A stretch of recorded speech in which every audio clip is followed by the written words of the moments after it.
আজকে আলোচনা সভায় শুধু এতটুকু বলতে চাই, হাদির মৃত্যুর প্রায় 1 মাসের বেশি হচ্ছে, প্রায় 1 মাস, 31 দিন বা 30 দিন বা 1 মাস হচ্ছে। অথচ হাদির হত্যাকারী কারা ছিল, কেন হত্যা করা হলো, হত্যার কারণ, হত্যাকারী সহ কাউকে খুঁজে পাওয়া যায় নাই। আমরা অনেক বিষয় দেখে যাচ্ছি, বিভিন্ন দল যখন তাদের বিরুদ্ধে কথা বলা হয় অথবা তাদের বিরুদ্ধে কোনো লেখা হয়, তখন প্রশাসন, রাজনীতিবিদরা বিভিন্ন মাধ্যমে সে সকল ব্যক্তিদের গ্রেফতার করেন।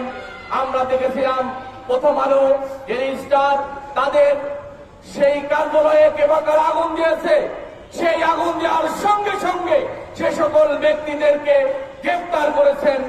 আর হাদি মতো একজন ব্যক্তি এদেশের ইতিহাসের একটি পাঠ, সেই ব্যক্তি হত্যার 1 মাস পেরিয়ে গেলেও এখন পর্যন্ত কাউকে গ্রেফতার করা হয় নাই, এবং হাদি নিয়ে প্রশাসন কোন সুখবর পর্যন্ত দিতে পারে না।